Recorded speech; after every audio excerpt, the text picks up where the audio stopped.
जा दिन सद्गुरु भेट दिया ता दिन लेखे जान बाकी समय व्यर्थ गया बिना गुरु के नाम।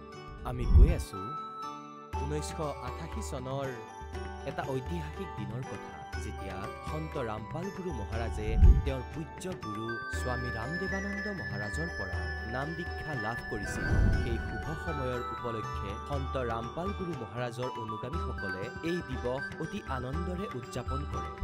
সন্ত ৰামপাল গুৰু মহাৰাজে তেওঁৰ পৰম পূজনীয় গুৰুদেৱ স্বামী ৰামদেৱানন্দৰ পৰা নাম দীক্ষা লাভ কৰাৰ পিছত সমগ্ৰ বিশ্বৰ বহু লোকক এই ভক্তি পথত দীক্ষা দিলে যাতে সকলোৱে সৎভক্তি লাভ কৰে।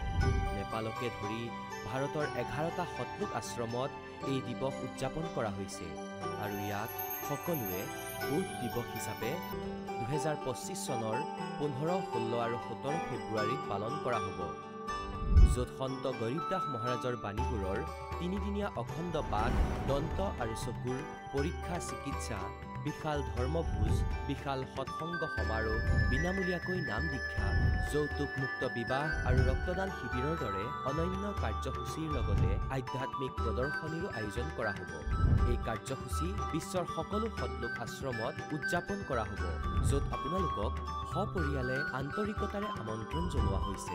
17 ফেব্ৰুৱাৰী 2025 তাৰিখে পুৱা 9:10 হাৰিয়ানাৰ সোনিপত জিলাৰ গোহানা তহচিলত অৱস্থিত সৎলোক আশ্ৰম শ্ৰী ধানানা ধামৰ পৰা এই অনুষ্ঠান চলন্ত সম্প্ৰচাৰ স্পন্দন টিভি চেনেল, সন্ত ৰামপালজী আছামিজ সৎসংগ ইউটিউব চেনেল আৰু সন্ত ৰামপালজী আছামিজ সৎসংগ ফেচবুক পেজত চাব পাৰিব।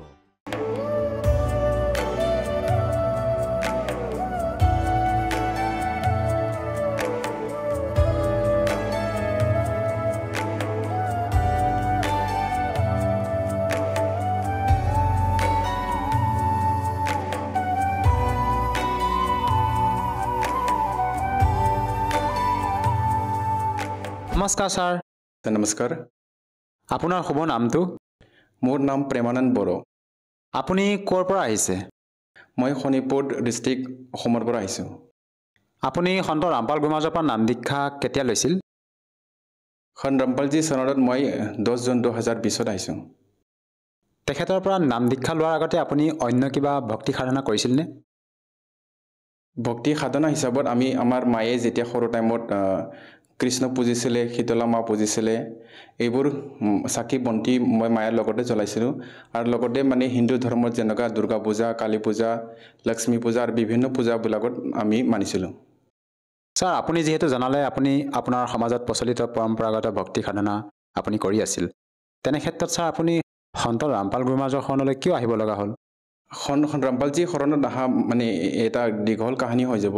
এইটো যেতিয়া মই 2009 বিয়া পাতিছিলে, লগতে মোৰ বিয়াৰ পিছতে মোৰ ৱাইফৰ উশাহ নিশাহ বা আস্থামাটিক প্ৰব্লেম আৰু লগতে কাহা বেমাৰ হৈছিলে, যোনটো কাৰণত সি গোটাই ৰাতি কাহি পেলাই মানে দিন ৰাত কাহিছিলে। আৰু এটা ঠাইৰ পৰা বেলেগ ঠাইত বাছবিলাকত চাফাৰ কৰিবা বা ট্ৰেইনবিলাকত চাফাৰ কৰিবও মানে লাজ কৰিছিলে, কেনেকুৱা যাম মানে মোৰ কাহাটোতো নৰখেই। পিছত ছাৰ আপুনি সন্ত ৰামপাল গুৰু মহাৰাজৰ শৰণলৈ কেনেকৈ আহিল? এইবোৰ সমস্যাবোৰ যেতিয়া হৈ আছিলে তেতিয়া আমি বিভিন্ন জেগাত ট্ৰিটমেণ্ট কৰিছিলোঁ, যেনেকুৱা অসমত তেজপুৰৰ মিলিটাৰী হস্পিটেল আছে। মই আৰ্মি এটা ৰিটায়াৰ্ড পাৰ্চনেল হয়, তাত মানে ট্ৰিটমেণ্ট কৰিছিলে আৰ্মি মেডিকেলত। তাৰপিছত এনেকুৱা বিভিন্ন ঠাই যেনেকুৱা ৱেষ্ট বেংগলত, তাৰপিছত খ্ৰীষ্টান মেডিকেল কলেজ ভেলোৰত ট্ৰিটমেণ্ট কৰিছিলোঁ। তাৰপিছত ৰাজস্থানতো বিভিন্ন মানে মিলিটাৰী হস্পিটেল আৰু প্ৰাইভেটতো মানে ট্ৰিটমেণ্ট কৰিছিলে। কিন্তু এইবিলাক ট্ৰিটমেণ্ট কৰাৰ পিছতো মানে তাৰ সঠিক মানে তাৰ ৰিলিফ হোৱা নাছিলে। এইবিলাক মানে সি ৰাস্তা বিচাৰি মানে নিজৰ মোবাইলবিলাকত কিছুমান ৰাস্তা বিচাৰিছিলে। এতিয়া মানে মোবাইল চলাই থাকোঁতে মানে কিছুমান ভিডিঅ' দেখা পাইছিলে। তাৰপিছত লগতে মোক জনাইছিল যে মই এনেকুৱা ট্ৰু ষ্টৰী নামৰ এটা ভিডিঅ' চাইছোঁ, তাত বিভিন্ন মানে মানুহবিলাক এনেকুৱা ভক্তি কৰি পেলাই মানে সন্তৰ শৰণত আহি পেলাই মানে লাভ পোৱা ভিডিঅ'বোৰ চাইছোঁ, চাওকচোন অলপ বুলি মোক মানে ফোন কৰি মানে ডিউটিত মই আছিলোঁ তো মোক জনাইছিলে। তো মই এইবিলাক কথাবিলাক বেছি মানে ধ্যান দিয়া নাছিলে। মানে এনেকুৱাতো মোবাইলত বহুতটা বিভিন্ন টাইমত মানে প্ৰগ্ৰাম চলি থাকে, তো মই বিশেষ ধ্যান নাছিলে। তাৰপিছত মই যেতিয়া মোবাইল চলাই আছিলোঁ, এদিনাখন মানে মোৰ মোবাইলত মানে এটা ইউটিউবত বিশ্বকাপ মুক্তিদাতা এনেকুৱা বুলি এটা মানে এটা ভিডিঅ' প্ৰগ্ৰাম মানে মই দেখা পাইছিলোঁ কিনো মুক্তিদাতা বুলি বস্তুটো মই ভিতৰত মানে ভিডিঅ'টো অপেন কৰি চালোঁ তাৰপিছত সৎসংটো শুনিলোঁ তাৰপিছত কৈছে যে মানে কলি যুগত আজি ডেটত মানে এনেকুৱা মানে সন্ত মানে মজুদ আছে যোনে নেকি মানে পুৰা বিশ্বক মানে উদ্ধাৰ কৰিবৰ কাৰণে মানে ধৰতীত মানে মজুদ আছে তো এইটো চাই পেলাই মই এইটো ভিডিঅ' লিংকত বহুতখিনি মানে সৎসংবিলাক প্ৰবচনবিলাক সন্ত ৰামপালজী মহাৰাজৰ মানে চালোঁ তাৰপিছত লাভ হিচাপত যেনেকৈ ৰিয়েল ষ্টৰি ডাবল9 বুলি এটা চাইট মানে তাত মানে চাই থাকোঁতে ইউটিউবত মানে আহি গ'ল তাত মানে দেখিলোঁ যে সন্ত ৰামপালজী মহাৰাজৰ শৰণত আহি পেলাই মানে এইবিলাক মানে যেনেকুৱা দেৱ দেৱী পুজি পেলাই মানে কষ্ট ভুগি আছিলে ট্ৰিটমেণ্ট কৰিছিলে সিহঁতৰ মানে প্ৰপাৰলি একো ৰিলিফ পোৱা নাছিল তাৰপিছত সন্ত ৰামপালজী মহাৰাজ শৰণত যেতিয়া আহি পেলাই মানে নাম দীক্ষা লৈ পেলাই ভক্তি কৰিছে মানে সিহঁতে মানে এইবিলাকৰ পৰা মানে ট'টেলি মানে ৰিলিফ হ'ব পাৰিছে তো মোৰো এটা বিশ্বাস বনি গ'ল তাৰপিছত মই এইবিলাক সমস্যাৰ কাৰণে একচুৱেলি মই মানে অলৰেডি প্ৰি মেচুৰ ৰিটায়াৰমেণ্টৰ কাৰণে মানে এপ্লিকেশ্যন দি থোৱা আছিলে তো 2020 মানে মে মাহত মোৰ মানে ডিচাৰ্জ ডেট মানে ৰিলিজ পজৰ পৰা ৰিলিজ হোৱা ডেটটো আহি গৈছিলে তেতিয়া মোক মানে এসপ্তাহ দুসপ্তাহমান মানে আগত মোক মানে ডিউটিৰ পৰা ফ্ৰী এৰি দিছিলে তেতিয়া সেইটো টাইমতে মই ভিডিঅ'টো পাই পেলাই মানে চাই পেলাই মানে দিন ৰাত চোৱা শুৰু কৰিলোঁ ভিডিঅ'বিলাক মানে বিভিন্ন মানে মানুহবিলাক কেনেকুৱা লাভ পাইছে লগতে মানে এটা গুগলত মানে কি কয় জ্ঞান গংগা মানে কিতাপটো মই ডাউনলোড কৰি পেলাই মানে চাবা শুৰু কৰিলোঁ তাৰপিছত মোৰ ফৌজৰ পৰা মানে 1 জুন 2020 মানে মই ওলাই পেলাই মানে ঘৰলৈ আহি গ'লোঁ তাৰপিছত গুৰুজী সৎসংবিলাক মানে কণ্টিনিউ চাই আছোঁ 10 দিনমান পিছত মই নিজৰ ৱাইফক সুধিলোঁ যে মানে কি কৰা যায় বস্তুটো যোনবিলাক সমস্যা হৈ আছে এইটো বস্তুটো মানে এনেকুৱা লাভ পাইছে যদি আমি কি কৰা যায় তেতিয়া ক'লে যে বল আমিও মোৰ নাম দীক্ষাটো ল'ম তো তাত সৎসংবিলাক চলি আছিলে তেতিয়া মানে কিছুমান নাম্বাৰবিলাক ডিছপ্লে হৈ থকা আছিলে ইউটিউবত চাইছিলোঁ তেতিয়া এইটো নাম্বাৰত মানে কল কৰি চালোঁ বস্তু চাওঁ লগালে মানে ক'ত যায় তো আমি যেতিয়া নাম্বাৰটো মানে কণ্টেক্ট কৰিলোঁ তেতিয়া মানে হাৰিয়ানা ফালে কোনোবা গৈছে তাৰপিছত আমি তাক ক'লোঁ আমি এনেকুৱা আমি সন্ত ৰামপালজী মহাৰাজ শৰণত মানে নাম দীক্ষা ল'ব খোজোঁ তেতিয়া আমাক সুধিলে যে আপোনালোকৰ মানে এড্ৰেছটো ক'ত তেতিয়া আমি ক'লে অসমৰ কোন ঠাইত মানে কিছুমান আশ্ৰমবিলাকৰ মানে সিহঁতে মানে এড্ৰেছটো ক'লে হোজাই তাৰপিছত হেলেম তাৰপিছত এনেকুৱা মানে ক'লে কোনটো মানে তোমাৰ ওচৰ হ'ব তেতিয়া মই ক'লোঁ মানে হোজাই যোনটো নামদাৰ চেণ্টাৰ আছে এইটো আমাৰ ওচৰত হ'ব তেতিয়া আমাক সিহঁতে মানে হোজাই নামদাৰ চেণ্টাৰৰ কণ্টেক্ট নাম্বাৰটো আমাক দিলে তো আমি এইটো নাম্বাৰত মানে ডাইল যেতিয়া কৰিলোঁ তেতিয়া মানে সিহঁতৰ এড্ৰেছটো মানে আমি গম পালোঁ তেতিয়া কৰোণা চলি আছিল একচুৱেলি 2020 কৰোণা চলি আছিলে তো টোটেলি চাৰিওফালে লকডাউন আছিলে তেতিয়া মানে সন্ত ৰামপালজী মহাৰাজৰ কৃপা তেতিয়া মানে অনলাইন দীক্ষা মানে নাম মানে প্ৰদান কৰা ব্যৱস্থাটো গুৰুজীয়ে মানে কৃপা কৰিছিলে তেতিয়া আমি ঘৰতে থাকি পেলাই মানে মই মোৰ ৱাইফ আৰু মানে সৰু ছোৱালী এজনী গুৰুজী শৰণত মানে নাম দীক্ষা প্ৰাপ্ত কৰিছোঁ ছাৰ যিহেতু আপুনি জনালে যে আপুনি সন্ত ৰামপাল গুৰুমাজৰ পৰা অনলাইনৰ জৰিয়তে আপুনি নাম দীক্ষা ল'লে আপোনাৰ পৰিবাৰৰ যি সমস্যা আছিলে শাৰীৰিকভাৱে অসুস্থ আছিলে সেই সমস্যাবিলাক বৰ্তমান সন্ত ৰামপাল গুৰুমাজৰ পৰা নাম দীক্ষা লোৱাৰ পিছত দূৰ হ'লনে ছাৰ হয় নাম দীক্ষা লোৱাৰ মানে 2 মাহমান পিছত মানে তাৰ মানে সি ভাল পাইছে মানে যেতিয়া মানে সি প্ৰব্লেম চলি আছে মানে কাহ হোৱাৰ কাৰণে সি বহুত বস্তু মানে খাৱাৰ পৰা বঞ্চিত থাকিছিলে যেনেকুৱা কিছুমান মাটি মাহবিলাক খালে বেছি হৈছিলে তাৰপিছত লাওবিলাক খালে বেঙনাবিলাক মানে খালে মানে কাহ বেছি কিন্তু বিভিন্ন বস্তু মানে খাৱাৰ পৰা সি দূৰত থাকিছিলে যেতিয়া সন্ত ৰামপালজী শৰণত আহি পেলাই নাম দীক্ষা লৈ পেলাই যেতিয়া ভক্তি শুৰু কৰিছে তেতিয়া মানে সি এইবিলাক বস্তু এজে মানে টেষ্ট হিচাপত মানে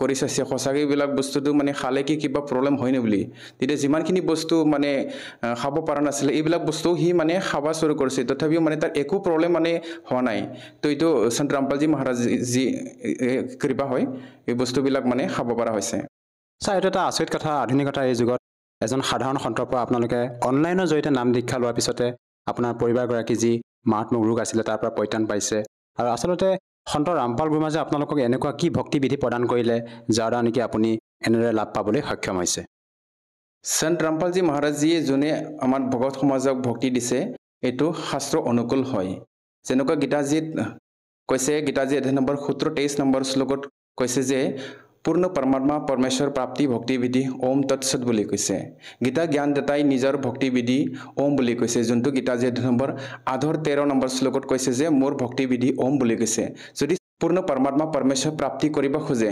তেনেহ'লে ইয়াৰ বিষয়বক্তি গীতাজি নম্বৰ 17-23 নম্বৰ যোনটো মই আগত কৈ গৈছিলোঁ সেইটো ভক্তি হয় ওম তৎসৎ হয় সেইটো মতে সাধনা কৰিলেহে আমি মানে পূৰ্ণ পৰমাত্মা প্ৰাপ্তি यानी মোক্ষ প্ৰাপ্তি কৰিব পাৰিম য'ত গ'লে আমি দুবাৰা এইটো সংসাৰত মানে জনম মৃত্যুত মানে 84 লাখ মানে বিভিন্ন মানে দেহা ধৰি পেলাই কষ্ট ভুগিব নালাগিব এইটো ভক্তি বিধি সন্ত ৰামপালজী মহাৰাজৰ পুৰা মানৱ জাতি মানে কল্যাণৰ কাৰণে আজি ডেটত ভক্তি প্ৰদান কৰি আছে ছাৰ এইটো এটা আচৰিত কথা যিহেতু আপোনালোকৰ সন্ত ৰামপাল গোমাজ হাৰিনা প্ৰান্তৰ নিবাসী হয় আপোনালোকে অসমৰ পৰা তেখেতৰ পৰা অনলাইনৰ জৰিয়তে নাম দীক্ষা ল'লে আৰু আপুনি এনেধৰণৰ লাভ পাইছে ছাৰ আৰু ইয়াৰ উপৰিও আপুনি পাৰিবাৰিকভাৱে আৰু অন্য কিবা লাভ পাইছেনে ছাৰ হয় সন্ত ৰামপালজী মহাৰাজৰ শৰণ অহাৰ পিছত দৈনন্দিন বহুতটা লাভ পায় আৰ্থিকভাৱে বা শাৰীৰিকভাৱে বিভিন্ন প্ৰকাৰৰ লাভ পায় তাৰপিছত যেতিয়া সন্ত ৰামপালজী মহাৰাজৰ শৰণত অহাৰ পিছত আমি আমাৰ দ্বিতীয় মানে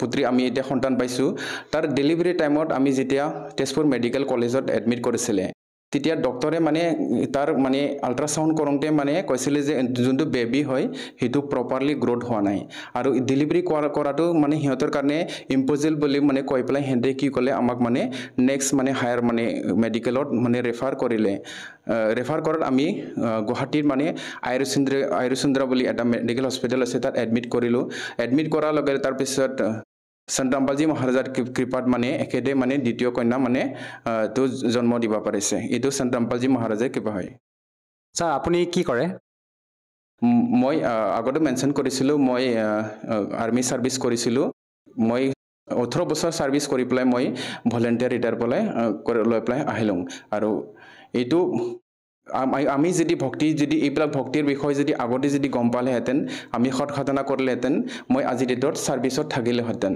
মই এইবিলাক সমস্যাৰ কাৰণে মই টেনশ্যন হৈ পেলাই মানে 14.5 বছৰ মানে যেতিয়া ছাৰ্ভিচ মোৰ এণ্ডিং হৈছিলে তেতিয়া মানে মই ভলেণ্টিয়াৰী ৰিটায়াৰমেণ্টৰ কাৰণে এপ্লিকেশ্যনটো লিখিছিলে কিন্তু এটা যোনটো কমাণ্ডিং অফিচাৰ চেংচনো কৰিছিলে কিন্তু সি মানে যেতিয়া ট্ৰান্সফাৰ হৈ গ'ল নেক্সট ফৰ কমাণ্ডিং অফিচাৰ আহি পেলাই মোৰ মানে এইটো প্ৰচেছটো ডিলে কৰি দিলে ছাৰ আপোনাৰ যি পৰিবাৰগৰাকী যি শাৰীৰিক সমস্যা আছিলে তাৰ বাবে আপুনি উন্নত মানৰ চিকিৎসা কৰালৈ হয়তো নিশ্চয় ঠিক হ'ল হয় এনে ক্ষেত্ৰত ছাৰ আপুনি আপোনাৰ পৰিবাৰগৰাকীক তেনেকুৱা উন্নত মানৰ চিকিৎসা কৰিবৰ কাৰণে কিবা ডক্টৰ ওচৰলৈ আৰু নিছিলনে আপুনি অলৰেডি আমি এইবিলাকৰ সমস্যাটো মানে সমাধান কৰিবৰ কাৰণে মই অলৰেডি মেনশ্যন আগত কৰিছিলোঁ ভেলোৰ হস্পিটেল যোনটো মানে ইণ্ডিয়াত মানে মানা জানাকি জবকি মানে বিশ্বৰ মানে বিভিন্ন মানে স্পেচিয়েলিষ্ট ডক্টৰ আহি পেলাইও সিহঁতে তাত ট্ৰিটমেণ্টটো কৰে কিন্তু তাতো সমাধান হ'ল আমি যেতিয়া সন্ত ৰামপালজী মহাৰাজৰ শৰণত আহি পেলাই নাম দীক্ষা লৈ পেলাই ভক্তি স্বৰূপ মানে সৎ সাধনা স্বৰূপ কৰিলোঁ তেতিয়া তাৰপিছত আমাক মানে মেডিকেললৈ এইবিলাক মানে ৰাউণ্ড মাৰিবলৈ মানে এতিয়া দৰকাৰ নপৰে ছাৰ যিহেতু আপুনি সন্ত ৰামপাল গোমাজৰ পৰা নাম দীক্ষা লোৱাৰ পিছতে আপুনি বিভিন্ন প্ৰকাৰে লাভ পাইছে আৰু আপোনাৰ পৰিবাৰগৰাকী যি মাৰাত্মক ৰোগ আছিলে তাৰ পৰা আপুনি পৰিত্ৰাণ পালে আপোনাৰ পৰিবাৰগৰাকী বৰ্তমান সুস্থ এনে ক্ষেত্ৰত ছাৰ আপুনি আমাৰ দৰ্শকসকলক কি বাৰ্তা দিব বিচাৰিব যিসকলে আজি আপোনাক টিভি স্ক্ৰীণত প্ৰত্যক্ষ কৰি আছে যিহেতু আপুনি বিভিন্ন প্ৰকাৰে লাভ পাইছে বৰ্তমান সন্ত ৰামপাল গোমাজৰ পৰা নাম দীক্ষা লৈ আমি যোন ভগৱানবিলাকক যে ব্ৰহ্মা বিষ্ণু মহেশ্বৰক যোনে ভক্তি কৰি আছে চবে মানে অজৰ অমৰ ৰূপত আমি ভক্তি কৰি আছোঁ কিন্তু আমি সন্ত ৰামপালজী মহাৰাজৰ সৎসংগত গম পাইছোঁ যে ব্ৰহ্মা বিষ্ণু মহেশ্বৰে মোৰ জন্ম মৃত্যু আছে এইটো শ্ৰীমদ দেৱী ভাগৱতত মানে সিহঁতে নিজে মানে স্বীকাৰ কৰিছে আৰু ব্ৰহ্মা বিষ্ণু মহেশ্বৰ মানে জানা মতে সিহঁতৰ কাৰণে সিহঁতে মাতা দুৰ্গায়ে সবকুছ হয় মানে এখেতে সবকুছ ভগৱান হয় কিন্তু মাতা দুৰ্গায়ো যেতিয়া হনুমান হিমালয় নামৰ এটা ৰাজাক যেতিয়া নাম উপদেশ দিছিলে তেতিয়া মানে কৈছে মোৰ ভক্তিটো এৰি পেলাই এই ভগৱানৰ ভক্তি কৰ বুলি কৈছে যাৰ ভক্তিবিধি ওম বুলি কৈছে গীতা জ্ঞানদাতাই গীতা আজি অধ্যায় নম্বৰ 8-13 নম্বৰ শ্লোকত নিজৰ ভক্তিবিধি ওম বুলি কৈছে এইটো ব্ৰহ্ম হয় তাৰ ওপৰত আৰু মানে অবিনাশী ভগৱান আছে যক নেকি গীতা আজি অধ্যায় নম্বৰ 15-17 নম্বৰ শ্লোকত কৈছে উত্তম পুৰুষটো অন্য হে বোলে তাৰ কৈ বেলেগ আছে যোনে নেকি আমাক মোক্ষ প্ৰদান কৰিব পাৰে যোনে নেকি নাচ ৰাহিৰ ভগৱান হয় যোনটো গীতা যে নম্বৰ 2-17 নম্বৰ শ্লোকত কৈছে আৰু গীতা জ্ঞান দাতাই নিজৰ মানে জন্ম মৃত্যুটো গীতা যে নম্বৰ 2-12 অধ্যায় নম্বৰ 4-5 আৰু বিভিন্ন ঠাইৰ মানে মোৰ জন্ম মৃত্যু স্বীকাৰ কৰিছে যোনটো ভগৱানৰ যদি নিজৰে জন্ম মৃত্যু আছে আমি কেনেকৈ মানে ভক্তি জনম মৃত্যু ৰহিত হ'ব পাৰিম কিতাজিত মানে স্পষ্ট বৰ্ণন আছো যোনটো সৎসংগটো সন্ত ৰামপালজী মহাৰাজে দেখায় যে আমি যদি মোক্ষ প্ৰাপ্তি নহয় 84 লাখ প্ৰকাৰত আমি কষ্ট ভুগিব লাগিব মানে জীৱ জন্তুৰ দেহাত ধৰিব লাগিব ইয়াৰ কাৰণে আমি নিজৰ সৎগ্ৰন্থক আমি মানে খুলি চাব লাগিব বাস্তৱিক মানে ভগৱান কোন হয় ছাৰ যিহেতু আপুনি ব্ৰহ্মা বিষ্ণু মহেশ্বৰতকৈ ওপৰ মানে পৰমাত্মা অন্য কোনোবা হয় বুলি আপুনি মত ব্যক্ত কৰিছে ছাৰ এইটো আমি কেনেকৈ মানি ল'ম আমি যিহেতু পূৰ্বৰে পৰা আমাৰ যিসকল আমাৰ আধ্যাত্মিক শ্ৰদ্ধালু আমাৰ সমাজত প্ৰচলিত পৰম্পৰাগত সাধনা হিচাপে আমাক ব্ৰহ্মা বিষ্ণু মহেশ্বৰকে পৰমাত্মা বুলি ভক্তি বিধি প্ৰদান কৰি আহিছে তেনে ক্ষেত্ৰত ছাৰ আমি অন্য এজন পৰমাত্মা আছে বুলি আমি কেনেকৈ মানি ল'ম ছাৰ আজি ডেটত সবে শিক্ষিত হয় সবৰ হাতত মোবাইল থাকে মোবাইল বিলাকত সন্ত ৰামপালজী মহাৰাজ আমি যদি সৎসংগ চাই আমি তেতিয়া গম পাম যে বাস্তৱিক মানে অবিনাশী ভগৱান আমি যোনটো মানি আছো তাৰকৈ বেলেগে হয় যাৰ বিষয় বেদত কৈছে যে একেদৰ মানে বাস্তৱিক নাম কবীৰ দেৱ বুলি কৈছে যোনটো মানে সন্ত বাণী বিলাকতো যেনেকুৱা গৰীবদাসজী মহাৰাজ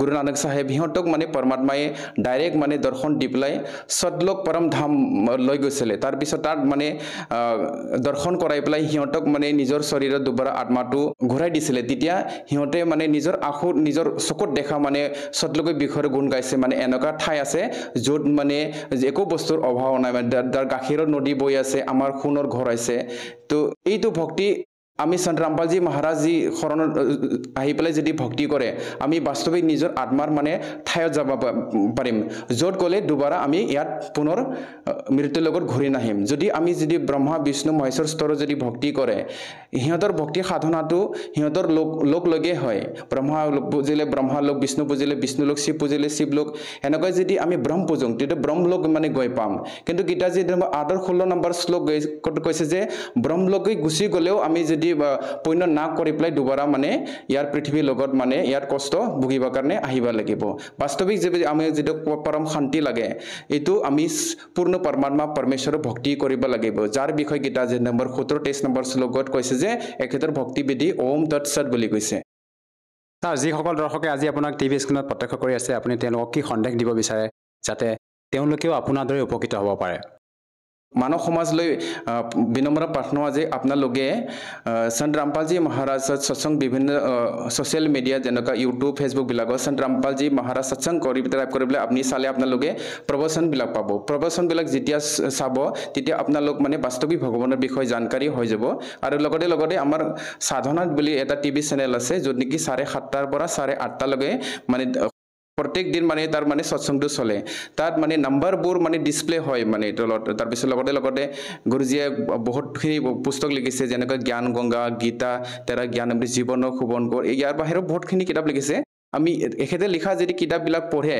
তেতিয়া আমি বাস্তৱিক মানে ভগৱানৰ বিষয়ে জানকাৰী হৈ যাম আৰু জানকাৰী হৈ পেলাই যদি আমি যদি নিজৰ আত্মাই কল্যাণ কৰিব খোজে তো আমি মানে যোনটো সন্ত ৰামপালজী মহাৰাজে মানে শাস্ত্ৰ অনুকূল ভক্তি দিছে সেইটো ভক্তিটো আমি চুৰুলৈহে এইবিলাক লাভটো পাম যদিহে কোনো লোকে তেখেতৰ পৰা সহজভাৱে নাম দীক্ষা ল'ব বিচাৰে কেনেকৈ ল'ব পাৰিব সন্ত ৰামপালজী মহাৰাজ শৰণত অহাটো খুব বহুতেই সহজ হয় আজি ডেটত প্ৰত্যেক হাতত মোবাইল থাকে সবে মানে মোবাইল চলে নিজৰ মোবাইলত যাই পেলাই আপোনালোকে সন্ত ৰামপালজী মহাৰাজৰ লিখা প্ৰবচনটো সন্ত ৰামপালজী মহাৰাজ সৎসংগ কৰি টাইপ কৰি পেলাই যদি সাৰ্চ কৰিব আপোনালোকে প্ৰবচনটো শুনি পাব তো তলত মানে এইবোৰ সৎসংগ যেতিয়া চলি থাকিব নাম্বাৰবোৰ বহুতখিনি ডিসপ্লে হয় লগতে সন্ত ৰামপালজী মহাৰাজ লিখা বিভিন্ন পুস্তকবিলাকতো নাম্বাৰটো মানে প্ৰিণ্টেড ৰূপত থাকে এইবিলাক নাম্বাৰৰ কণ্টেক্ট কৰিলে আমি নিজৰ মানে ঘৰৰ ওচৰত নামদান কেন্দ্ৰ আছে যেনেকৈ অসমতো এতিয়া বিভিন্ন ঠাইত মানে সন্ত ৰামপালজী মহাৰাজ কৃপাত নামদান চেণ্টাৰ খোলা হৈছে তো ওচৰত নামদান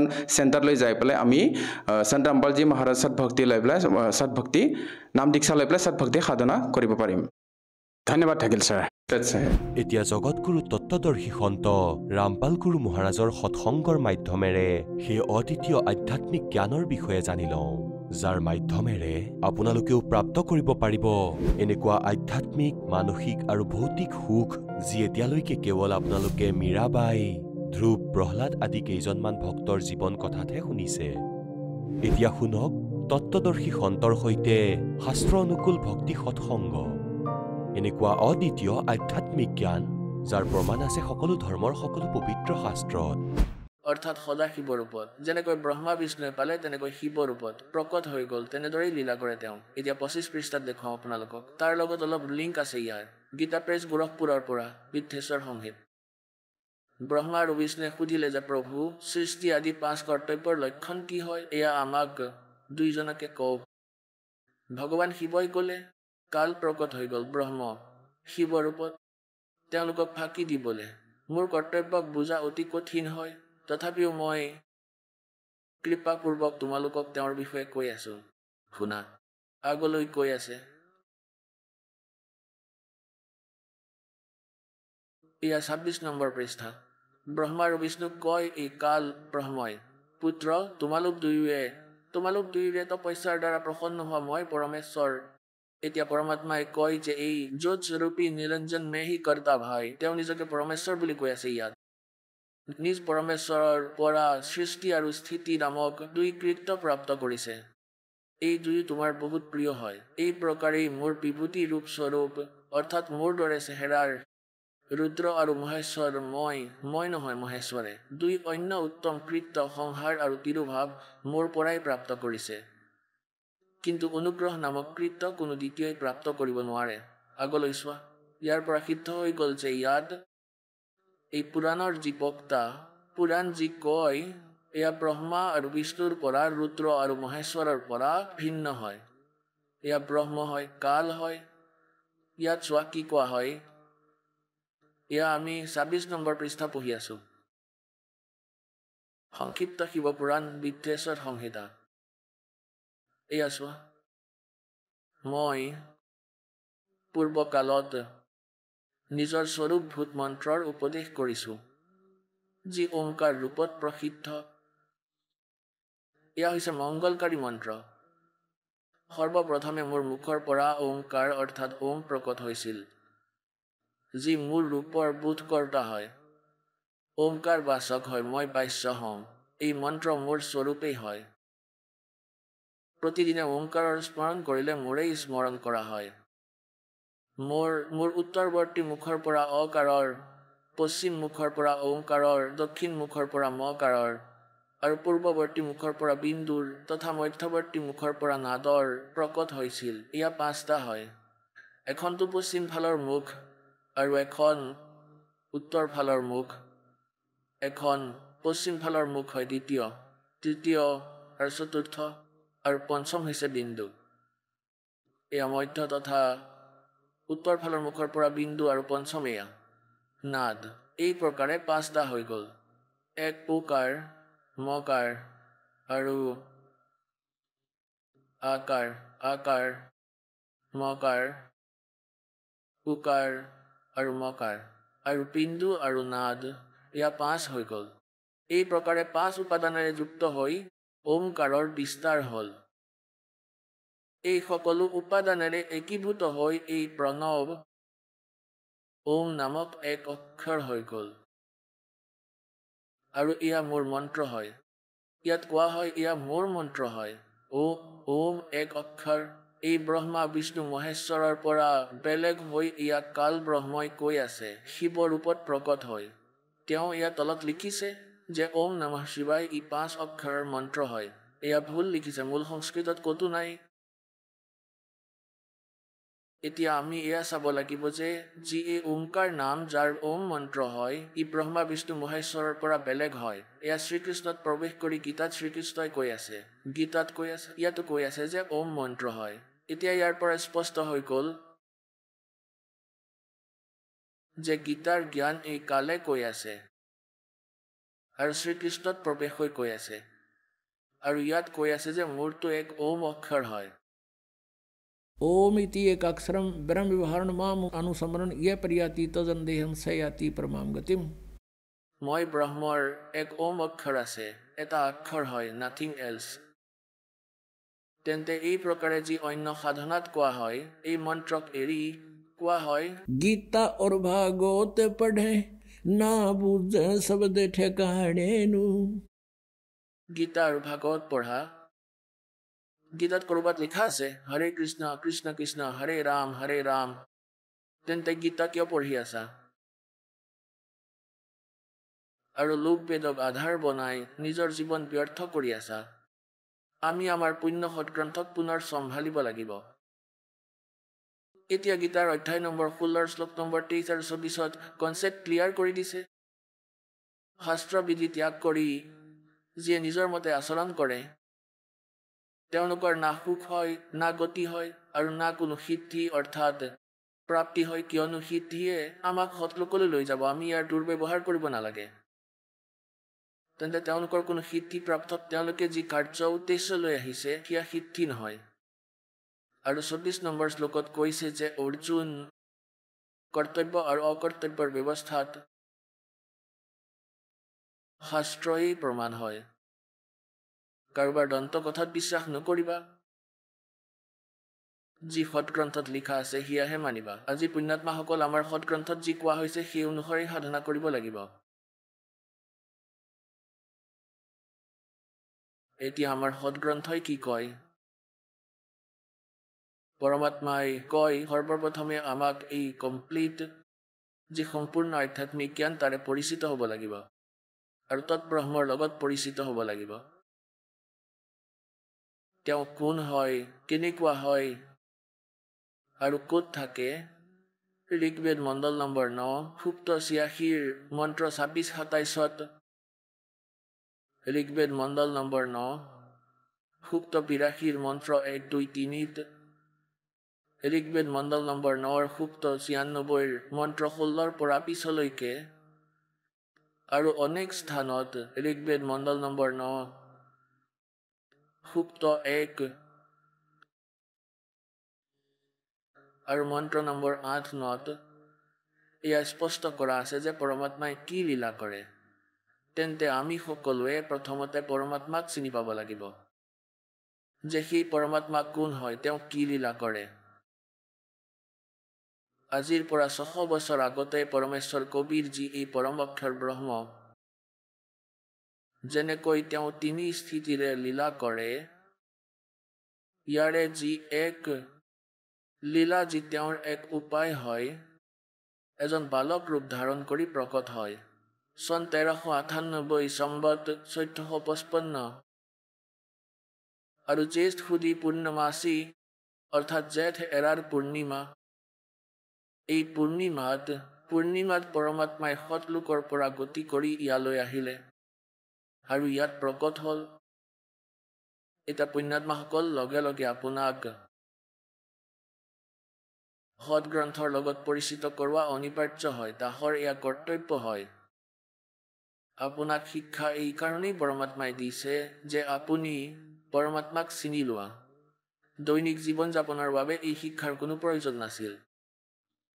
প্ৰথমে আমাৰ পূৰ্বপুৰুষ আছিল নিজৰ চিম্পল ৱেত কেঁচা ঘৰ বনাই তাতেই জীৱন যাপন কৰিছিল। 20-20, 10-10 পিৰি এনেকৈ পাৰ হৈ গ'ল, এনেকৈ গুচি গ'ল টাইম পাছ কৰি। আৰু যেতিয়াৰ পৰা এই শিক্ষা প্ৰাপ্ত হ'ল আমাৰ ভৌতিক সুখটো হৈ গ'ল আমাৰ, কিন্তু দুখ টেনশ্যন গণিব নোৱাৰা হৈ গ'ল। এতিয়া ইয়াক দিয়াৰ অনিবাৰ্য নাছিলে। প্ৰথমে পৰমাত্মাই এই বিষ আপোনাৰ ওপৰত আহিব নিদিছিলে। এতিয়া সেইকাৰণে এই শিক্ষা আপুনি ভাল বুলি মানে, কিন্তু ভাল এই দৃষ্টিকোণৰ পৰাতো ভালেই হয় যে আমি ভগৱানক চিনি ল'ম এতিয়া সিমানে। আৰু বাকী ডক্তৰ হৈ গ'ল, ইঞ্জিনিয়াৰ হৈ গ'ল আৰু কোনোবা IAS IPS হৈ গ'ল, ইয়াতো পেটৰ কথা কেৱল। ইয়াৰ বাবে আমাৰ ইয়াৰ প্ৰয়োজন নাই। আমাক 2খন ৰুটিহে লাগিছিল আৰামত আৰু চিম্পল ৱেত থাকে। এই জীৱ সুখী হয়। কোনোৱেই সুখী নহয় প্ৰাণী, যিমানেই ডাঙৰ অফিচাৰ হওক, অধিকাৰী হওক, লাগিলে মন্ত্ৰী হওক, লাগিলে মুখ্যমন্ত্ৰী হওক, এই সুখ নামৰ বস্তু নাই তেওঁলোকৰ। কাৰণ আমি নাজানো। পৰমাত্মাই আমাক ক'লে যে 21 ব্ৰহ্মাণ্ডত সুখ নামৰ কোনো বস্তুৱেই নাই। এয়া মিছা কৈ আছে, কিন্তু এই শিক্ষা যি পাইছা ইয়াৰ উদ্দেশ্য এয়াই যে আমি ভগৱানক চিনি ল'ম আৰু এই দুখ এৰাই চলিম আৰু তালৈ গুচি যাম য'ত জন্ম আৰু মৃত্যু নহয়। তাতে বৃদ্ধাৱস্থা নাথাকে, তাত মৃত্যু নহয়। তেন্তে আমি তাত কিয় নাথাকিম, ইয়াত কিয় আহিম? লাগিলে আপুনি যিমানেই সুখী নহওক, আপোনাৰ যিয়ে সন্তান নাথাকক, সন্তান ভাল হয় আপোনাৰ আৰু বহুত সাংসাৰিক ভৌতিক সুখো আছে। কালিলৈ যদি মৃত্যু হৈ যায়, ভক্তি অবিহনে পিছৰ জন্মত গাধ হৈ যাবা। এতিয়া কি কৰিবা? সেয়াইতো লগ এৰি গ'ল, এতিয়া কি কামত আহিল তাৰ? তেন্তে পৰমাত্মাই কয় যে মৃত্যুটো হ'বই হ'ব। এই পৰিয়ালো আপোনাৰ লগত নাযায়। গতিকে ইয়াত থাকোঁতে আপোনাৰ সন্তানকো এই মাৰ্গত লগোৱা, এই জখলাত উঠাই দিয়া আৰু আশা কৰে যে দ্বিতীয়বাৰ ইয়ালৈ নাহে। হে ভগৱান, সপোনতো যেন নাভাবোঁ আকৌ ইয়াত জন্ম হোৱাৰ। আকৌ জন্ম হৈ গ'লে আকৌ দুৰ্গতি হ'ব, আকৌ শাস্তি খাই থাকিম। এতিয়া নাজানো কেতিয়া ইয়াক পূৰ্ণ হৈ যাব, কেতিয়া ইয়াক এৰি যাব লাগিব। এই শংকাতেই আমি জীয়াই আছোঁ আৰু কিমান নিশ্চিততাত বৰ্ণাই আছে। নাচিছে, গাইছে, ভাংৰা কৰিছে। এই বেয়া লোকত নাচিছে, গাইছে, গান গাইছে, ফিল্ম চাইছে। ইয়াক কেনে ৰুচি হৈ গ'ল আপোনালোকৰ? আৰু আপোনালোকে ক'ব সঠিক জ্ঞান পোৱা নাই। এই জন্মক আপুনি বুজি পোৱা নাই যে এই পৰমাত্মাই কি ক'বলৈ আহিছিলে। তুমি ক'ত পঢ়ি আছা? এতিয়াও ওলাই আহা ইয়াৰ পৰা, সময় শেষ হোৱা নাই। ইয়াত গভীৰভাৱে দুখ পাব লাগিব, আমাৰ শৰীৰত আত্মাত আঘাত হ'ব লাগিব যে আমি ক'ত আছোঁ। নানক চাহেবক সুধিছিলে যে আপুনি সদায় দুখত থাকে। তেতিয়া তেওঁ ক'লে যে ভাই, দুখত কিয় নাথাকিম? নাজানো কেতিয়া বিজুলী পৰি যায় 1 মিনিটত। ना जाने काल की कर डारे किस विध डल जा पासावे और जिनाते सरते मौत खुड़कती उनानू केड़ा हासावे। এখন বিবাহ আছিল, বিবাহৰ তৈয়াৰী কৰি থকা হৈছিল। দৰা ঘৰে বহুত নাচিছে, গাইছে, ডিজে লগাই থৈছে, বহুত ফূৰ্তি কৰিছিল। পিছদিনা বৰযাত্ৰী যোৱাৰ কথা আছিল। 20 কিলোমিটাৰ গৈছিল নিজৰ চহৰৰ পৰা। তাত দুৰ্ঘটনা হ'ল, দৰাও মৰি গ'ল আৰু 5জন বেলেগো মৰিল। প্ৰথম দিনাই ডিজে বজাই নাচিছিল। পিছদিনা খবৰ কাগজত তেওঁলোকৰ কান্দি থকা অৱস্থাত ফটো দেখিলে। আত্মাই কান্দি আছিল যে ভগৱান, পৰমাত্মা, আমাৰ চকু খুলিলে আপুনি। कहते ना जाने काल की कर डारे किस विध ढल जा पासावे और जिनाते सरते मौत खुड़कती उनानू केड़ा हासावे। 1 ছেকেণ্ডৰ ভৰসা নাই ক'ত বিজুলী পৰি যাব। আৰু ইয়াত নাচি গাই ফূৰ্তি কৰিলে বিনা জ্ঞানত নিচাত মানুহে এনেকৈ ভুল কৰিব পাৰে। कबीर ये माया अटपटी सब गट आन अड़ी और किस किस ने समझाऊं या कुएं भांग पड़ी। তেন্তে এতিয়া এই ভাঙক নমাবলৈ এণ্টিবায়টিক কেপচুল, এই প্ৰবচন, এই জ্ঞান, এই মন্ত্ৰ ৰূপী ঔষধ আপোনাৰ কাণৰ মাধ্যমেৰে প্ৰৱেশ কৰোৱা হৈ আছে। ইয়াৰ পৰা যেতিয়া বুজি পাবা, আধ্যাত্মিক জ্ঞানেৰে পৰিচিত হ'ব, তেতিয়াহে আমি সফল হ'ম। এতিয়া আমি এইটো চাব লাগিব যে সেই পৰমাত্মা যাক আমি বিচাৰি আছিলোঁ আৰু যাৰ লীলা আমি ক'ত মানিছিলোঁ, বেদত, গীতাত আৰু পুৰাণত, তেন্তে এতিয়া সেই সৎগ্ৰন্থ আমি নিজে পঢ়ি আছোঁ। আৰু এতিয়া আমি সেয়া নিজেই পঢ়ি আছোঁ আৰু পঢ়ি নিৰ্ণয় কৰি আছোঁ, কিয়নো আমাৰ হাতত সেই মাষ্টাৰটি আছে যাৰ দ্বাৰা আমি সৎগ্ৰন্থসমূহক বুজি পাওঁ। আমাৰ লগত সেই পুঁজি আছে, সেই সৃষ্টি ৰচনা যি পৰমাত্মাই স্বয়ং আহি কৈছিলে 600 বছৰ আগতে যে এনেকৈ এনেকৈ আপুনি তাতে আছিল সৎ লোকত, তাত আপুনি ভুল কৰিছিলে, কালে তপস্যা কৰিছিলে, ফলত আসক্ত হৈ গ'ল, ভগৱানৰ পৰা মন আঁতৰি গ'ল, কালৰ লগত আহি গ'ল। আৰু ইয়াত আকৌ সি তোমালোকক এই কাৰণেই দুখী কৰি ৰাখিছে যে সেই পৰমাত্মা দুখী হ'ব যিমান মই এওঁলোকক দুখ দিম। আমাক যিমান সি দুখী কৰিব পাৰে সিমান দুখী কৰি আছে। আৰু কিয়নো আমি ইয়াৰ নহয়, আমি আমাৰ কবিৰ ভগৱানৰ সন্তান হয়। এতিয়া তেওঁ কান্দে আমাৰ বাবে, কিয়নো আমি তেওঁৰ আত্মা, ভুল কৰি আহি গ'লো হয়, কিন্তু তেওঁৰো বেজাৰ লাগে। যেনেকৈ কাৰোবাৰ ছোৱালী বেয়া পথলৈ গ'লে, ল'ৰা বেয়া পথলৈ গ'লে, বেয়া ল'ৰা এটাক বিয়া কৰাই দিলে ছোৱালী এজনীক, এতিয়া সি তাইক আমনি কৰি আছে মাক দেউতাকৰ ওপৰলৈ আহি। এতিয়া সি মাক দেউতাকেও কান্দি আছে যে মোৰ ছোৱালীজনী দুখত আছে, তেওঁলোক শান্তিৰে থাকিব নোৱাৰে। তেন্তে সেই স্থিতি আমাৰ ইয়াতো আছে। কালে আমাক ইমান দুখী কৰি আছে যে জীয়াই থাকিবলৈ পাহৰি গৈছোঁ। তথাপিও আমি তাকেই ভাবি থাকোঁ যে এনেকুৱাই চাগে জীৱন, ইয়াতো আমি নৰকৰ যাতনা ভুগি আছোঁ। লাগিলে প্ৰধানমন্ত্ৰীয়েই নহওক কিয় 36 বেমাৰে পাব, শ টেনচন হ'ব আৰু শৰীৰত বেমাৰ লাগিব আৰু নাজানো কিমান ঘটনা ঘটি থাকিব। তেন্তে কোৱাৰ ভাৱ এয়াই যে আমি এই সকলোবোৰ আধ্যাত্মক বুজি পাব লাগিব আৰু সেই ভগৱানক চিনি পাব লাগিব। আৰু যি পৰমাত্মাৰ বিষয়ে এয়া কোৱা হয় যে বেদত এই ভগৱানৰ জ্ঞান ভৰি পৰি আছে, ইয়াৰ জ্ঞান আছে। এয়া কি জ্ঞান হয় চাব, ঋগ্বেদ মণ্ডল নম্বৰ 9 সূক্ত নম্বৰ 1। এয়া চাব, প্ৰকাশক হৈছে সৰ্বদেশিক আৰ্য প্ৰতিনিধি সভা, মহৰ্ষি দয়ানন্দ ভৱন, ৰামলীলা ময়দান, নতুন দিল্লী। মুদ্ৰক হৈছে Prince Offset Printers, 1510 Pataudi House Daryaganj, নতুন দিল্লী। ইয়াৰ নৱম মণ্ডলৰ प्रथम सूक्त पढ़ेंगे। ये नवम मंडल, नौवा मंडल। এতিয়া ইয়াৰ পৰা অলপ এয়া চাব লাগিব যে ইয়াত কিয়নো ইয়াত ভগৱানক নিৰাকাৰ মনা হয়। এইভাবে আগলৈ গৈ অলপমান ইয়াত গণ্ডগোল কৰা হৈছে। ইয়াক ইয়াৰ পৰা চিনি পাব পাৰি। 1 নম্বৰৰ মন্ত্ৰ হৈছে মণ্ডল নম্বৰ 9 সুক্ত নম্বৰ 1 1 নম্বৰ মন্ত্ৰ। ইয়াত লিখা আছে যে হে পৰমাত্মা, ঠিক অৰ্থাৎ পৰমাত্মাৰ জানকাৰী আছে। ঋগ্বেদ মণ্ডল নম্বৰ 9 সুক্ত 1 মন্ত্ৰ 2 পঢ়ি আছো। ইয়াত লিখা আছে যে হে পৰমাত্মা আপুনি, ঠিক আৰু আকৌ তৃতীয়ত হে পৰমাত্মা আপুনি, চতুৰ্থত হে পৰমাত্মা আপুনি। ইয়াত পৰমাত্মাৰ মহিমা চলি আছে। আকৌ পঞ্চমত হে পৰমাত্মা আপুনি, আপোনাক, আৰু আকৌ ষষ্ঠত হে পৰমাত্মা আপুনি। সপ্তমত গণ্ডগোল হৈ গ'ল। ইয়াত খেলিমেলি হৈ গ'ল। ইয়াততো ভগৱানক সাকাৰ লিখা আছে। এতিয়া লগতে ইয়াত লিখিবলৈ ল'লে যে সেই পুৰুষক খেলিমেলি কৰিবলৈ আৰম্ভ কৰি দিলে আমালোকে। এতিয়া অষ্টমত আকৌ লিখি দিলে যে সেই পুৰুষক। ইয়াত লিখিব লাগিছিলে সেই পৰমেশ্বৰক। এতিয়া অলপমান এই কনচেপ্টটো ক্লিয়াৰ কৰিব লাগিব। अब इन वेदों के अनुवादकर्ता মহৰ্ষি দয়ানন্দ আৰু তেওঁৰ অনুগামী হয়। এতিয়া মহৰ্ষি দয়ানন্দৰ সিদ্ধান্তকেই ফাইনেল মানি চলি আছে যে ভগৱান নিৰাকাৰ হয়। আৰু যিয়ে তেওঁ লিখিছে, যিয়ে মিনিং দিয়া আছে ইয়াত, সেয়াকেই সত্য মানি তেওঁৰ আদেশ আধাৰত চলি আছে। এতিয়া চাব, এখন কিতাপ আছে মহৰ্ষি দয়ানন্দৰ দ্বাৰা লিখা। এয়া হৈছে এয়া হৈছে মহৰ্ষি দয়ানন্দ সৰস্বতীকৃত এইখনেই কিতাপ, ঋগ্বেদ আদি ভাষ্য ভূমিকা। এয়া হৈছে কিতাপৰ নাম। এয়া ক'ৰ পৰা ছপা হৈছে? সাৰ্বদেশিক আৰ্য প্ৰতিনিধি সভা, মহৰ্ষি দয়ানন্দ ভৱন, ৩-৫ আসিফ আলী ৰোড, দিল্লী 2, নতুন দিল্লী 2ৰ পৰা। এয়া চাব, ইয়াৰ এই সৃষ্টি বিধা বিষয় সংক্ষেপত এয়া হৈছে ইয়াৰ এটা বিষয়। ঋগ্বেদ আদি ভাষ্য ভূমিকাৰ এয়াই চলি আছে। ইয়াৰ পৃষ্ঠা নম্বৰ 125 ইয়াত কনচেপ্ট ক্লিয়াৰ কৰি দিয়া হৈছে। চাব, তলত আছে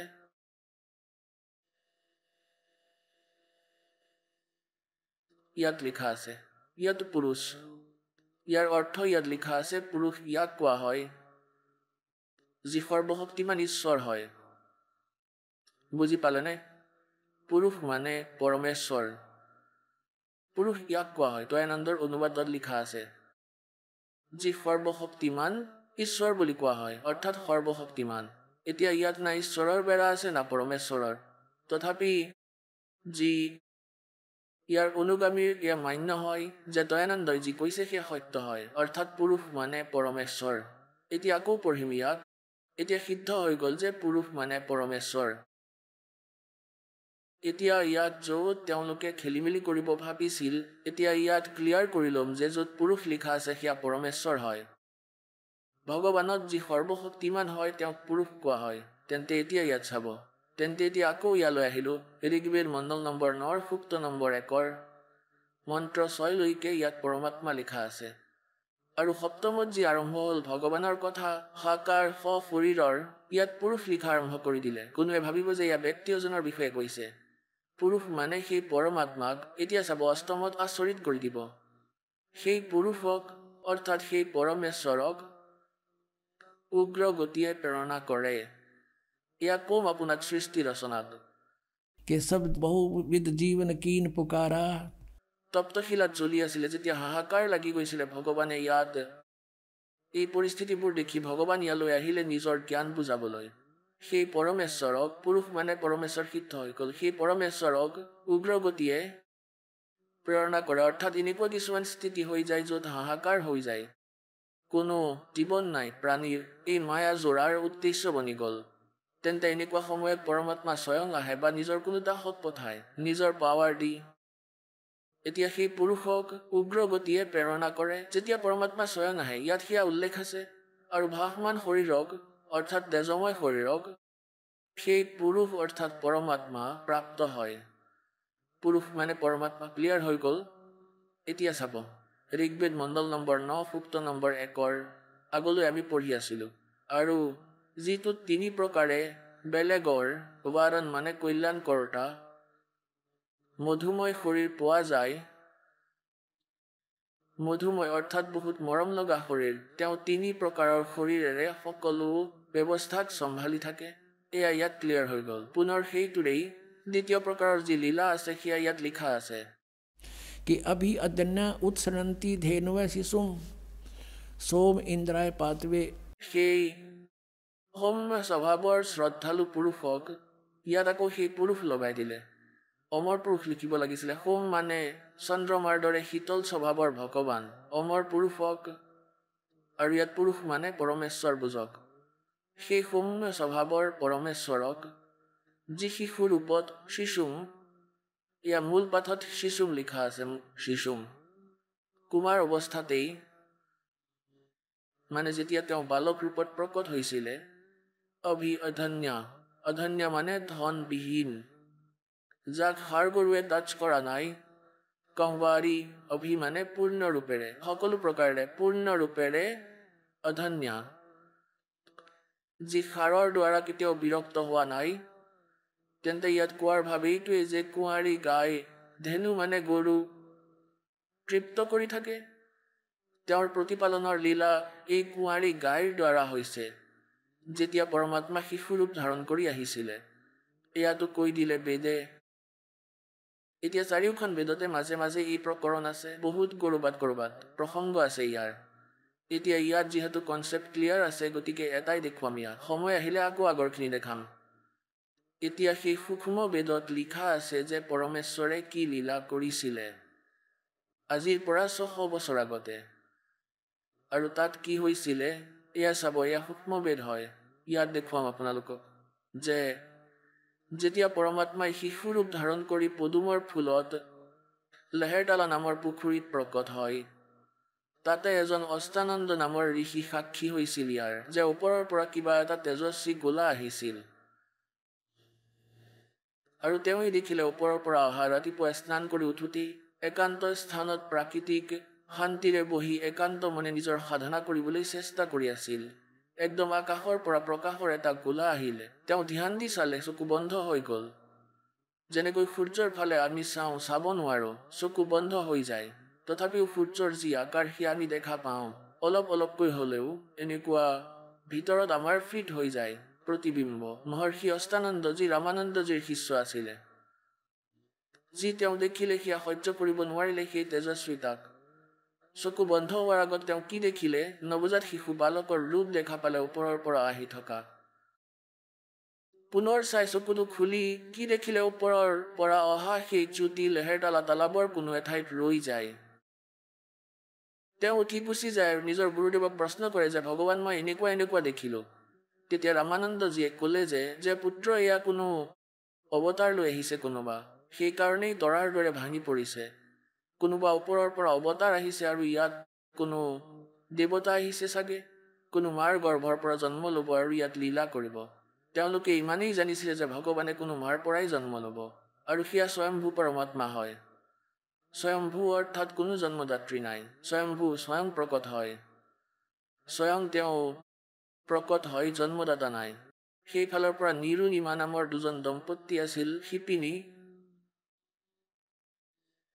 তেওঁলোকে স্নান কৰিবৰ কাৰণে তালৈ আহে তেওঁলোক প্ৰথমে ব্ৰাহ্মণ আছিল মুছলমানসকলে তেওঁলোকক বাধ্য কৰি মুছলমান বনাই দিছিল তেওঁলোক যদিও মুছলমান আছিল তেওঁলোকৰ নিজৰ আত্মাৰ পৰা ভগৱান শংকৰক উলিয়াব পৰা নাছিল ভিতৰৰ পৰা তেওঁৰেই আৰাধনা কৰি থাকিছিল সেই সময়তো তেওঁলোকে এয়াই কৈছিল যে হে ভগৱান শিৱজী যে আমাৰ কাৰণে তেওঁৰ পত্নীয়ে ক'লে যে আপোনাৰ ৰাশিৰ কাৰণে আপোনাৰ সন্তানৰ অভাৱ হ'ল আমাকো এটা খেলনা দিয়া হ'লে আমাৰো জীৱনৰ আধাৰ হৈ গ'লহেঁতেন এনেকৈ কৈ তেওঁলোক লহেৰতলা তালাবত পায়গৈ তাত গৈ কি দেখিলে নৱজাত শিশু পালে আৰু ঘৰলৈ লৈ আহিলে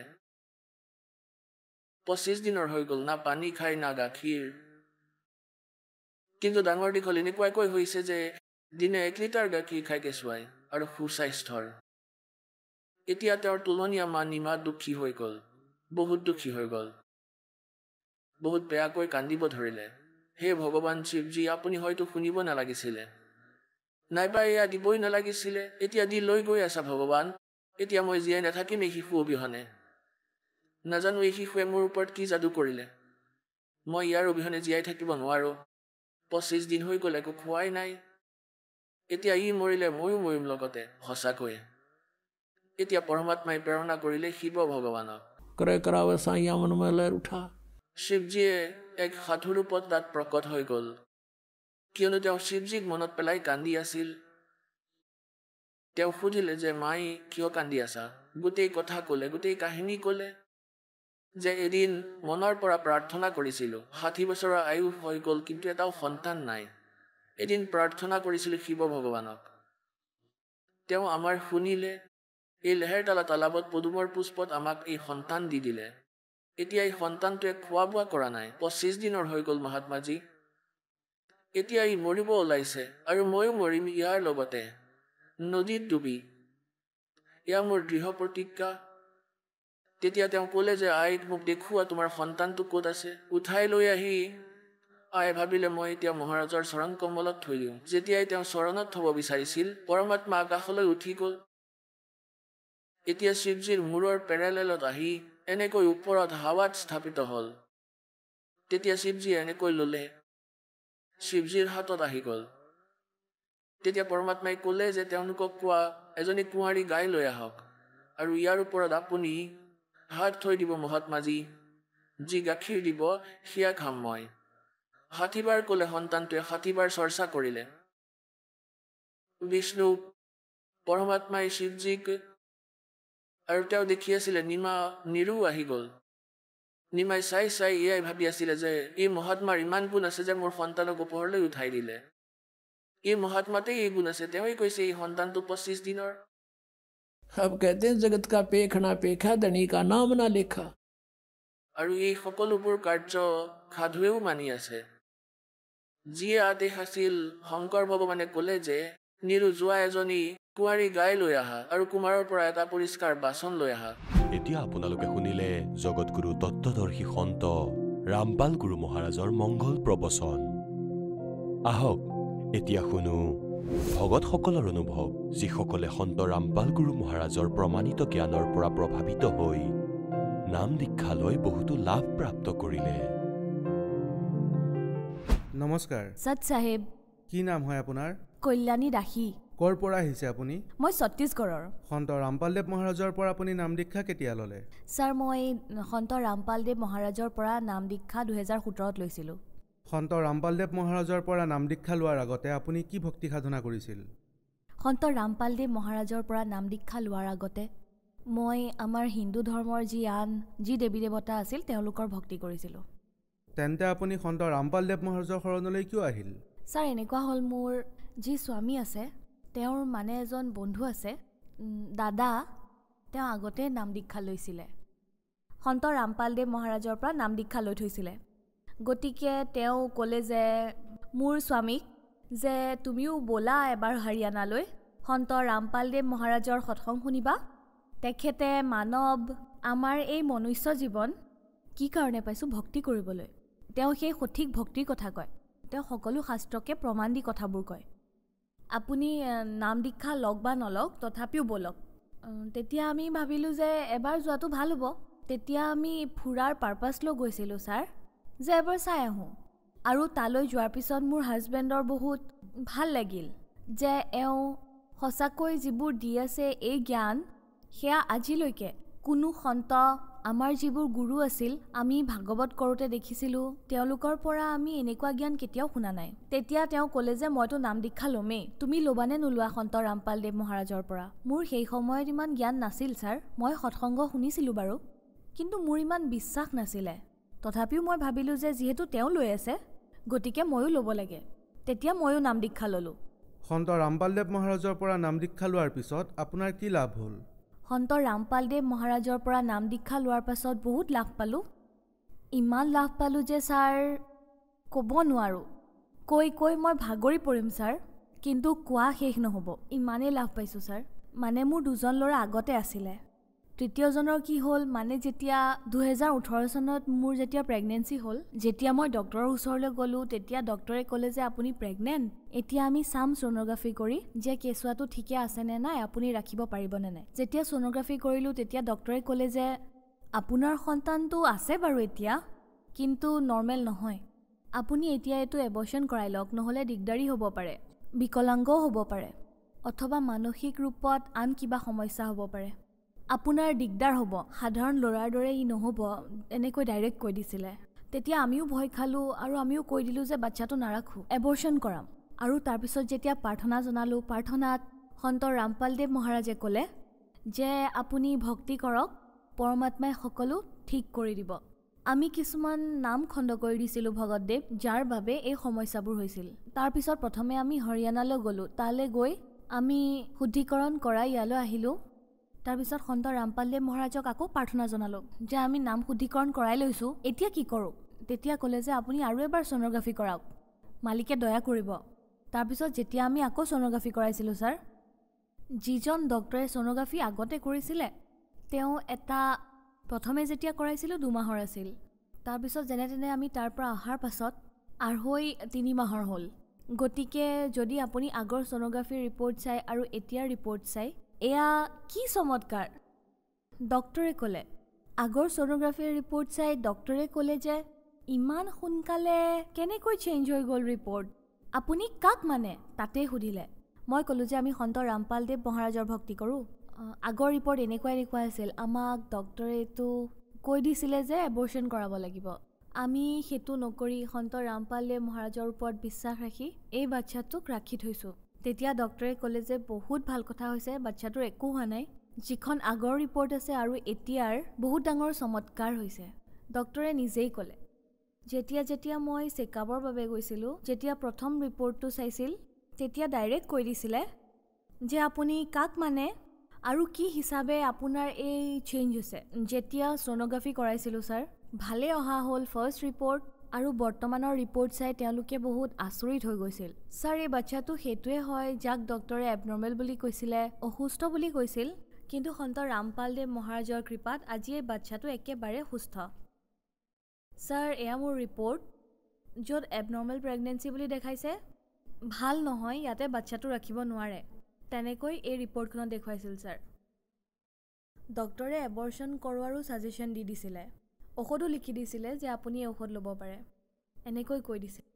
আমি সন্ত ৰামপালদেৱ মহাৰাজক প্ৰাৰ্থনা জনোৱাৰ পাছত অহা এই ৰিপৰ্ট, ইয়াতে ৰিপৰ্ট বহুত ভালেই আহিছে আৰু ডক্টৰে সম্পূৰ্ণৰূপে সুস্থ বুলি কৈছিলে যে ইয়াত একো সমস্যাই নাই, এই বাচ্চাটো আপুনি ৰাখিব পাৰে, এনেকৈ কৈছিলে ছাৰ।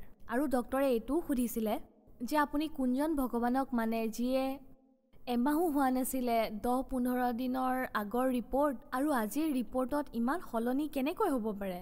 আগৰ ৰিপৰ্টখন ইমান বেয়া আছিলে, এবনৰ্মেল আছিলে, আৰু বৰ্তমানৰ ৰিপৰ্টত ইমান চমৎকাৰ, ইমান ভাল বাচ্চা, তুমি কোনজন ভগৱানৰ ভক্তি কৰা? এনেকৈ ডক্টৰে মোক সুধি আছিলে। তেতিয়া মই ক'লোঁ যে সন্ত ৰামপালদেৱ মহাৰাজৰ ভক্তি কৰোঁ। তেওঁ সকলো শাস্ত্ৰতে প্ৰমাণ দেখুৱাই জ্ঞান দিয়ে, যাৰ পৰা আমি লাভ পাওঁ আৰু বহুত লাভ পাইছোঁ। আমি ভাড়াঘৰত আছিলোঁ ছাৰ। এদিন মই পৰমাত্মাক কান্দি কান্দি প্ৰাৰ্থনা জনাইছিলোঁ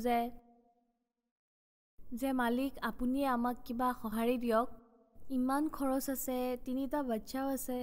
পৰমাত্মাই বছৰো সম্পূৰ্ণ নহ'ল ছাৰ, আৰু পৰমাত্মাই ইমান ডাঙৰ ঘৰ আমাক দিয়াই দিলে যে মই ক'ব নোৱাৰোঁ। সন্ত ৰামপালদেৱ মহাৰাজে ইমান লাভ দিছে ছাৰ, বহুত লাভ দিছে, আৰু আৰ্থিক লাভ, ল'ৰা ছোৱালীক বিপদৰ পৰা দূৰত, আৰু শাৰীৰিক লাভ ছাৰ, আৰু বহুত কিবা কিবি লাভ পায়ে থাকোঁ ছাৰ।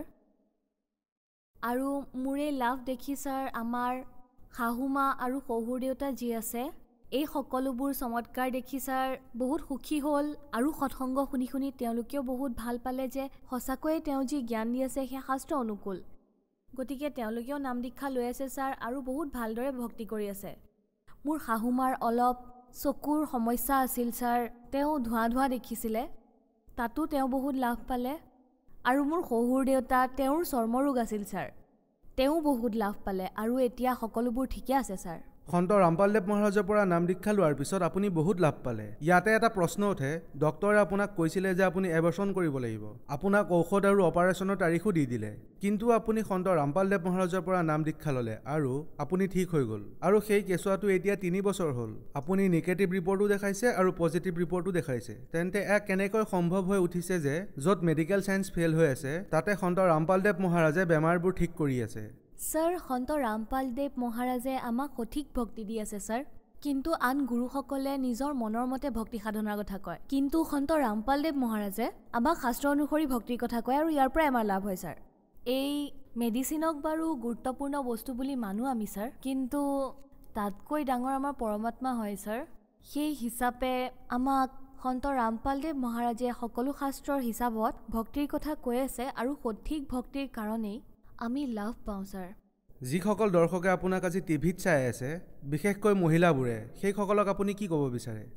মই সকলো ভাই ভনীক এইটোৱে প্ৰাৰ্থনা জনাওঁ যে আপোনালোকে মনুষ্য জীৱন পাইছে, গতিকে আপোনালোকে ভক্তি কৰক আৰু লাভ লওক।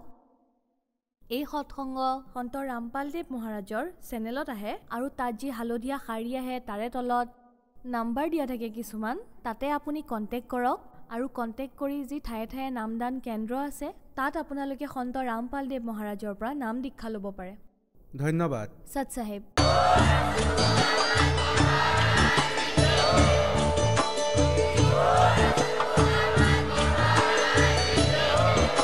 আপুনি শুনি আছিলে জগতগুৰু তত্ত্বদৰ্শী সন্ত ৰামপাল গুৰু মহাৰাজৰ মংগল প্ৰবচন। অধিক জানিবৰ বাবে ভিজিট কৰক www.jagatgururampalji.org। সন্ত ৰামপাল গুৰু মহাৰাজৰ শুভ আশীৰ্বাদত সমগ্ৰ বিশ্বতে 500তকৈ অধিক নাম দীক্ষা কেন্দ্ৰ আছে, য'ত সন্ত ৰামপাল গুৰু মহাৰাজৰ দ্বাৰা বিনামূলীয়াকৈ নাম দীক্ষা দি থকা হৈছে। আপোনাৰ ওচৰৰ নাম দীক্ষা কেন্দ্ৰৰ ঠিকনা জানিবলৈ সম্পৰ্ক কৰক 7082208528।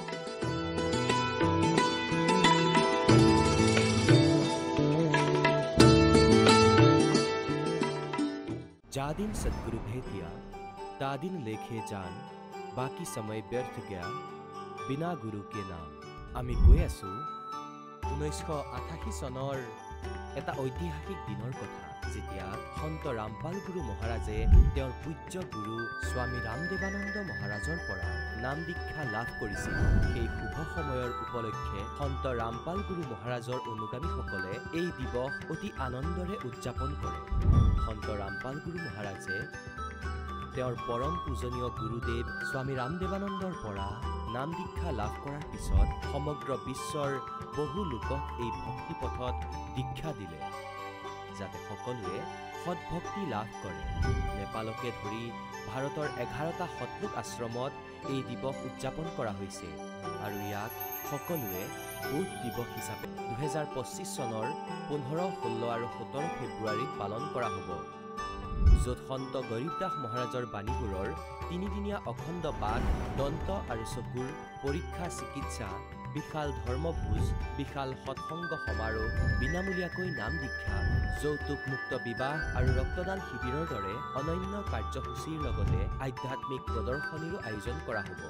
এই কাৰ্যসূচী বিশ্বৰ সকলো সৎলোক আশ্ৰমত উদযাপন কৰা হ'ব, য'ত আপোনালোকক সপৰিয়ালে আন্তৰিকতাৰে আমন্ত্ৰণ জনোৱা হৈছে। 17 ফেব্ৰুৱাৰী 2025 তাৰিখে পুৱা 9:10 হাৰিয়ানাৰ সোনিপত জিলাৰ গোহানা তহচিলত অৱস্থিত সৎলোক আশ্ৰম শ্ৰী ধানানা ধামৰ পৰা এই অনুষ্ঠান চলন্ত সম্প্ৰচাৰ স্পন্দন টিভি চেনেল, সন্ত ৰামপালজী আছামিজ সৎসংগ ইউটিউব চেনেল আৰু সন্ত ৰামপালজী আছামিজ সৎসংগ ফেচবুক পেজত চাব পাৰিব।